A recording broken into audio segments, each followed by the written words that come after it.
Zaman sekarang biasanya jalur pembalap F1 itu cenderung linear. Masuk dari karting, naik ke F4, terus ke F3, dan masuk ke F2 sambil masuk ke akademi salah satu tim F1. Kemudian kalau berprestasi di F2, terus dapat deh seat di F1 dan graduate dari F2. Dan proses ini sih biasanya berlangsung dari usia mereka belasan sampai awal 20-an. Contohnya udah banyak banget, Leclerc, Albon, Norris, Russell, Latifi, Schumacher, dan Tsunoda. Contoh dari linearitas jenjang balap sebelum naik ke F1 di zaman sekarang. Beda sama dulu yang perjalanan seorang pembalap bisa naik ke F1 lebih berliku dan umumnya nggak semudah generasi pembalap zaman sekarang. Kayak misalnya Jacques Villeneuve yang sebelum tahun debutnya di F1 jadi juara dulu di IndyCar, atau Juan Pablo Montoya yang berasal dari kart sebelum naik ke F1. Atau malah ada juga Alan McNish yang lama balapan di balap ketahanan dulu sebelum debut bareng Toyota di usianya yang udah lumayan uzur, 33 tahun. Jadi emang kalau dulu linearitas begitu nggak terlalu kelihatan, bahkan bisa banget lintas seri sebelum akhirnya ke F1. Ya banyak sebab sih, salah satunya tentu adalah aturan poin super license yang lebih mengutamakan poin dari jalur feeder series resmi dari F1 yaitu F3 dan F2. Jadi wajar kalau sekarang banyak pembalap F1 jalur graduate-nya kayak gitu, karena emang FIA-nya juga ngerasa itulah yang ideal. Sebab super license point ini juga yang kemudian menguntungkan Nick De Vries. AlphaTauri mengontrak De Vries buat musim 2023, salah satu sebabnya adalah inceran utama mereka, Colton Herta, nggak bisa masuk ke F1 karena poin super license-nya yang belum cukup. Nick De Vries yang sebelumnya balapan di FI akhirnya dipilih karena emang udah cukup banget poinnya. Karena dia udah juara dunia di FI, selain dia juga udah menang F2 di tahun 2019. Tapi ngebahas jalur masuknya De Vries, jalur De Vries masuk F1 emang cukup berliku.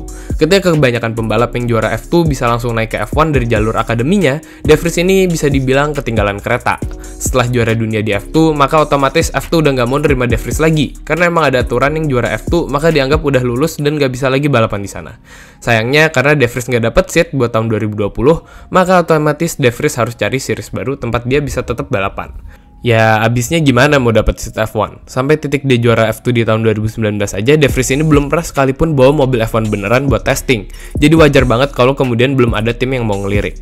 Selain itu, De Vries dianggap nggak terlalu keren bisa menang di F2 tahun itu. Emang sih, tahun 2019 F2 ini isinya tinggal nama-nama kayak Latifi, Luca Giotto, dan Sergio Sette Camara, yang dianggap nggak sebagus generasi tahun sebelumnya yang udah pada lulus ke F1, kayak George Russell, Lando Norris, dan Alexander Albon. Ya walaupun sebenarnya mau gimana juga tetap aja juara, tapi pandangan umum waktu itu sih begitu. Akhirnya ngebuat nilai De Vries nggak dihargai terlalu tinggi. Tapi bagusnya nggak dapat seat di F1, De Vries dilirik oleh Mercedes dan berkesempatan masuk ke circle-nya Mercedes dengan jadi pembalap utama di tim baru Mercedes di Formula E. Dia dipartnerin sama reserve drivernya Mercedes, Stoffel Vandoorne. Hasilnya lumayan, De Vries di tahun debutnya di Formula E, dan fakta kalau De Vries ini belum pernah sekalipun testing beneran di F1, maka ngebuat De Vries dikasih jatah oleh Mercedes buat ngisi di testing akhir musim yang emang dikhususkan buat pembalap muda di bulan Desember 2020 di Abu Dhabi. Di sesi testing ini, De Vries dikasih kesempatan bawa mobil yang sama dengan mobil yang dipakai Sir Lewis Hamilton juara dunia di 2020, yaitu mobil W11. Jadi istimewa juga kesempatan pertama ini buat De Vries. Bagusnya De Vries ini cepat beradaptasi dengan mobil F1. Di sesi testing itu waktunya cuma kalah sama pembalap muda lainnya Fernando Alonso. Catatan waktunya De Vries cuma beda 0,2 detik, dan De Vries juga bisa konsisten menghasilkan jumlah lap yang banyak, lebih dari 100. Emang nggak salah kalau De Vries ini kemudian dianggap punya prospek di F1, tapi sayangnya kontraknya dia dengan Mercedes masih berkutat di Formula E. Tapi asal lu tahu, sebenarnya jauh sebelum dia akhirnya bisa bawa testing mobil F1 beneran di akhir 2020, tepatnya di tahun 2010 si De Vries ini udah dikontrak sama McLaren buat jadi pembalap di Junior Development programnya. Waktu itu di McLaren Ron Dennis masih berkuasa, Mercedes juga masih pegang saham mayoritas di McLaren. Salah satu alasan kenapa De Vries ini dikontrak oleh McLaren adalah karena dia dianggap salah satu prospek paling hot dari dunia karting di waktu itu. Dan emang prestasinya De Vries di karting ini nggak main-main. Dia 2 kali juara dunia karting di tahun 2010 dan 2011. Ron Dennis pengen banget bisa mengulang kisah sukses Lewis Hamilton yang berasal dari skena development programnya McLaren. Makanya Ron Dennis tertarik buat ngorbitin si De Vries ini. Saking pengennya McLaren ngopi jejak langkah Hamilton ke De Vries ini, McLaren sampai menawarkan bapaknya Lewis Hamilton, Anthony Hamilton, buat jadi manajernya De Vries. Gak salah-salah amat sih langkah ini, karena emang bapaknya Lewis ini bener-bener bisa jadi manajer yang tepat buat ngegiring Lewis ke jalan yang bener dan akhirnya bisa masuk ke F1 dan jadi juara dunia, bahkan di musim keduanya. Dengan reputasi dan pengalamannya, bisa banget bantu De Vries menemukan jalannya ke F1. Gak heran kalau jalur feeder series yang dijalanin oleh si De Vries ini mirip dengan Lewis. Dari level karting, dia naik ke kelas formula di Formula Renault. Pilihan timnya di Formula Renault ini bahkan nyari tim yang punya koneksi dengan tim yang dulu tempat Lewis balapan, yaitu dari tim ASM. Di masa-masa De Vries lagi balapan di Formula Renault ini, dia benar-benar masuk jadi bagian penting di McLaren.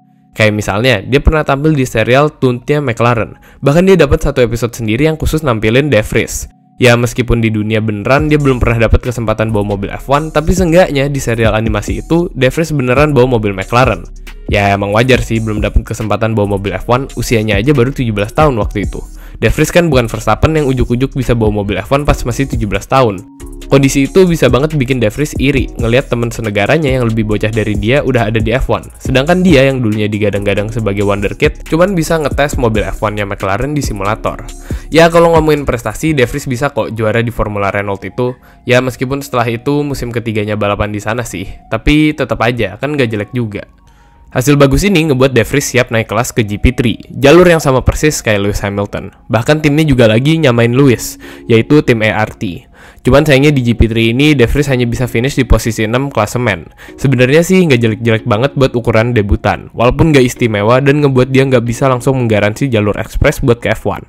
Cetak biru karir Lewis Hamilton pun nggak bisa ditiru persis oleh De Vries. Tapi yang ngebuat De Vries ini benar-benar kesandung adalah kondisi internal yang terjadi di McLaren. Mercedes ketika mulai masuk menjadi tim sendiri di tahun 2010 membuat Mercedes pelan-pelan melepaskan saham dan pengaruhnya di McLaren. Wajar, namanya juga dia udah punya tim sendiri, nggak lagi jadi supplier doang. Udah gitu Lewis Hamilton, pembalap role modelnya McLaren Junior ini pindah juga ke Mercedes di tahun 2013. Jelas ikut berpengaruh ke program junior drivernya. Dan yang pergi nggak hanya Lewis, Mercedes juga akhirnya pergi dari McLaren di akhir 2014, yang kemudian kita sama-sama tahu kalau akhirnya McLaren memilih kerjasama nostalgia bareng Honda. Dan lu tahu, Honda juga punya skema pembalap juniornya sendiri. Jelas ini bukan angin bagus buat De Vries. Udah gitu, kondisi makin gak enak buat De Vries. Ketika dinamika di internal manajemen di McLaren ngebuat Ron Dennis, bos tim dan salah satu figur sentral dalam proyek McLaren Driver Junior, mengundurkan diri dari McLaren di tahun 2016. Gimana ceritanya coba nasibnya De Vries? Suasana politik di internal McLaren itulah yang akhirnya membuat De Vries sebagai satu-satunya nama di McLaren Junior Development Program jadi kayak anak ayam kehilangan induk. De Vries selama ini bisa balapan di berbagai ajang feeder series karena dia dapat backingan dari Lucozade, yang waktu itu emang jadi sponsor McLaren Mercedes. Tapi karena suasana dan politik tim McLaren berubah, maka akhirnya Lucozade pergi juga dari McLaren. Dan ya urusan sama De Vries juga jadi nggak lanjut. Sebenarnya McLaren masih mau mempertahankan De Vries di tim, tapi hanya sebagai simulator tester. De Vries memilih lebih baik balapan di track dengan naik kelas ke F2.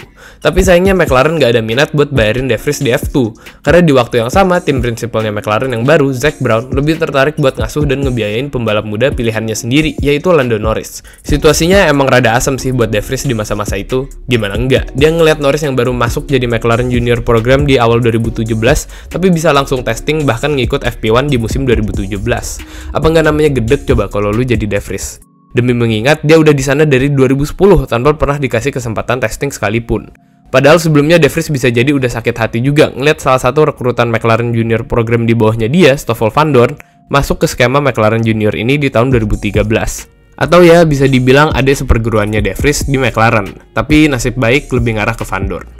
Vandoorne yang langsung naik ke GP2 dan juara di tahun 2015 ngebuat McLaren lebih tertarik buat ngasih kesempatan testing ke Vandoorne dan bahkan sampai dapat kursi utama di McLaren di tahun 2017. Sakit hati banget gitu. Padahal di sisinya De Vries udahlah dia sedikit demi sedikit dilupain sama McLaren, dia juga kelimpungan buat lanjut balapan karena McLaren gak mau bayarin De Vries buat balapan di GP2 atau yang waktu itu udah berubah nama jadi F2. Jadi De Vries harus cari sponsor dan uang sendiri buat tetap lanjut balapan. Kondisi pas-pasan ini ngebuat De Vries gak punya banyak opsi buat tim F2-nya. De Vries cuma bisa balapan di tim-tim yang underperform dan seatnya murah di F2, kayak Rapax dan Racing Engineering. Tapi ya bagusnya sih De Vries bukan tipe orang yang cuma bisa ngegerutu dan merutuki nasib. Di musim pertamanya di F2, dia bisa tampil berprestasi di sana dengan pernah menang sekali di musim debutnya di F2. Meskipun hanya dengan tim yang underperform, Rapax kayak tadi gue bilang. Di tahun berikutnya, De Vries dapat kesempatan naik kelas ke tim papan atas F2, yaitu Prema Racing. De Vries disponsorin sama Ricardo Gelael, bapaknya Sean Gelael yang juga pindah dari Arden ke Prema. Gak tau lah ya apa sebabnya Om Ricardo ini mau nyponsorin De Vries. Mungkin karena De Vries ini ada Indonesia-Indonesianya, jadi terus buat nemenin Sean di Prema. Atau alasan lain mungkin, ya gue juga gak tau lah ya, gue gak punya akses buat nanya langsung ke Om Ricardo. Tapi yang jelas De Vries ini memberi kredit khusus buat keluarga Gelael dalam karir balapnya dia. Barulah dari Prema ini, De Vries berkembang pesat dan dia bisa finish di posisi 4 klasemen yang akhirnya bikin tim lamanya di GP3, tim ART, tertarik buat ngelirik si De Vries di 2019. Di awal musim 2019, De Vries ngambil langkah pergi dari McLaren setelah bertahun-tahun disia-siakan dan digantungin. Setelah move on dari McLaren, De Vries benar-benar menunjukkan kelasnya sebagai pembalap dengan mental dan skill yang bagus dengan hasil jadi juara umum di F2 yang kemudian ditunjukin lagi dan jadi juara dunia di series Formula E. Hasil-hasil De Vries nunjukin kalau De Vries ini tipe pembalap yang bisa beradaptasi dengan cepat. Gak banyak pembalap yang bisa langsung nyetel dari kelas formula mesin bensin ke formula geledek. Prestasi bagus De Vries bareng Mercedes di FI ini ngebuat Mercedes F1 jadi sering pakai jasanya De Vries buat ngetes mobilnya. De Vries jadi mulai rutin bawa mobil F1 di berbagai testing. De Vries nyaman bareng Mercedes. Ya wajar juga sebenarnya. Demi mengingat pas dia masih sama McLaren, kan emang pas eranya Mercedes masih punya kuasa di McLaren. Jadi emang udah dari zaman dia masih karting. Tapi sekarang De Vries udah nggak muda lagi. Di usianya yang sudah 27 tahun, banyak yang nganggep kalau De Vries ini mungkin udah nggak bakalan dapat seat tetap di F1. Paling cuman mentok sebagai pembalap testing atau simulator di Mercedes. De Vries beruntung, ada aturan baru di F1 yang mengharuskan setiap tim di grid menurunkan pembalap muda di sesi free practice. Kewajiban ini baru diterapkan di tahun 2022, regulasi yang akhirnya jadi berkah tersendiri buat De Vries. De Vries dianggap pembalap muda karena emang belum punya banyak pengalaman di F1. De Vries jadi rutin turun di beberapa FP1 di musim 2022. Tercatat udah 4 kali De Vries turun sebagai test driver buat sesi latihan pertama itu bareng Mercedes dan juga tim-tim yang pakai mesin Mercedes dan kebetulan gak punya stok pembalap muda yang bisa ikutan sesi FP1 kayak misalnya Williams dan Aston Martin. Semua sesi tes itu dijalanin oleh De Vries dengan baik yang akhirnya ngebuat nama De Vries masuk bursa buat satu kursi di 2023. Tapi belum ada yang kelihatan bener-bener serius, kayak misalnya Alpine yang kabarnya ngasih sesi tes privat buat De Vries di tengah musim, tapi nyatanya cuma ngasih kesempatan testing di simulatornya aja, karena di belakang Alpine lebih tertarik sama Gasly ketika tahu Alonso bakal pergi dari Alpine di akhir musim. Maka saking nggak adanya opsi yang pasti di F1, De Vries bahkan udah mulai mempertimbangkan buat balapan di ajang ketahanan kayak selama ini De Vries sering ikutan, atau malah balik ke formula geledek. Ya intinya dia udah nggak terlalu berharap banyak sama F1. Tapi rezeki emang bisa datang dari tempat yang nggak terduga-duga. De Vries juga gitu. Siapa yang sangka Albon yang tadinya sehat-sehat aja dan bisa ikut sesi FP1 dan FP2 di Monza, tiba-tiba kena usus buntu dan akhirnya dinyatakan nggak bisa lanjut. De Vries yang kebetulan emang udah ikut FP1 bareng Aston Martin, jadi ketiban rezeki. De Vries ditunjuk buat ngegantiin Albon karena emang Williams nebeng pembalap cadangannya Mercedes. De Vries nggak disangka bisa debut bareng Williams di Monza itu, sesuatu yang udah lama banget De Vries tunggu. Dulu dia ngeliat teman senegaranya Max bisa debut di usia 17, sedangkan dia baru bisa debut di usia 27. Tapi hidup kan bukan soal siapa duluan, kita nggak lagi bersaing sama hidup orang lain kan. Toh lagian De Vries dan Max justru temenan di luar track, dan Max juga yang kasih banyak masukan sebelum De Vries debut.